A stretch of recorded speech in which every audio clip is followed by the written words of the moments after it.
What is the difference between speaking with a therapist and speaking with a friend? ઘણા બધા લોકોને મેં એવું બોલતા સાંભળ્યા છે કે યાર તમારા જીવનમાં શું એક એવા મિત્ર નથી જેની સામે તમે બધું જ બોલી શકો અને તમારું મન હળવું થઈ જાય? તમારા લોકોના થેરાપિસ્ટની જરૂર કેમ પડે છે? હું તમને એક સાચી વાત કહું, મારી પાસે લાઈફમાં બેસ્ટ પેરેન્ટ છે. એમની સામે હું કોઈ પણ શરમ મૂકીને કંઈ પણ વાત કરી શકું. કંઈ પણ એટલે કંઈ પણ.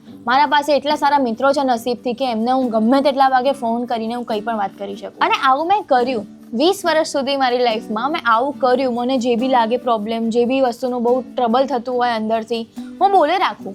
પછી મને 20 વર્ષમાં કોન્સ્ટન્ટલી એવું રિયલાઇઝ થયું કે હું એકની એક વસ્તુને આમ લૂપની જેમ મારી ચાલુ રહે છે. અને જે વસ્તુ વધારેમાં વધારે બોલીએ ને એ આપણી રિયાલિટી બનીને રહી જાય. ભલે આપણને ના ગમતી હોય પણ એ જ આપણી રિયાલિટી બનીને રહી જાય. તો talking with friend is not a problem. Do ranting with them. આજે મારી ઓફિસમાં આવું થયું, મારા બોસ જોડે મારો ઝઘડો થઈ ગયો. I do want to rent. એમાં કંઈ મોટી ડીલ નથી, પણ એકવાર હું બોલી દઈશ તો મને સારું લાગશે. Don't confuse that with therapy at all.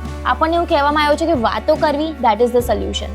Not at all. Remember those દાદા દાદી, કાકા કાકી, મામા મામી, ફ્રેન્ડ્સ, ઘરમાં અમુક એવા લોકો જે તમને જોવા મળશે કે યાર એક જ વસ્તુ એની લૂપમાં ચાલે રાખે છે અને આ જ વસ્તુનું એ બોલ કરે છે. અગર બોલવાથી જ વાત પતતી હોય તો આ લોકો જે વર્ષો એકની એક વસ્તુ રિપીટ કરે છે એમનું એ બધું પ્રોબ્લેમ જતી ના રહી હોય. What happens in therapy? બહુ સારું એક્ઝામ્પલ તમને આપું. ઉત્તરાયણમાં જે ફિરકી હોય એમાં 2 દોરા નીકળી જાય તો એ 2 દોરાને આપણે ખેંચ કરીને જ્યાં સુધી સિંગલ દોરો ના આવે ત્યાં સુધી આપણે ખેંચીએ અને પછી સિંગલ દોરો જ્યારે દેખાવાનું ચાલુ થાય ત્યારે ગાંઠ હોય એ ગાંઠ ખોલી દઈએ અને પછી ફિરકી આપણે ફરી વીંટી દઈએ. પછી આપણે એનાથી પતંગ ચગાવીએ કારણ કે ફિરકી હવે શોર્ટ થઈ ગઈ છે. That is exactly what happens in therapy. Counsellor સામે એટલે નથી બેઠા કે હું મારા દુખિયા રડું ને મારું સાંભળે રાખે. એના પૈસા એ લોકો નથી લેતા.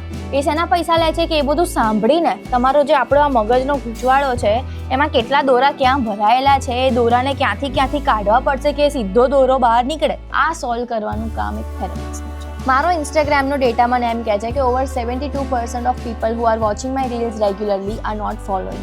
સો if you are one of those and if this reel help you in any ways, please follow me.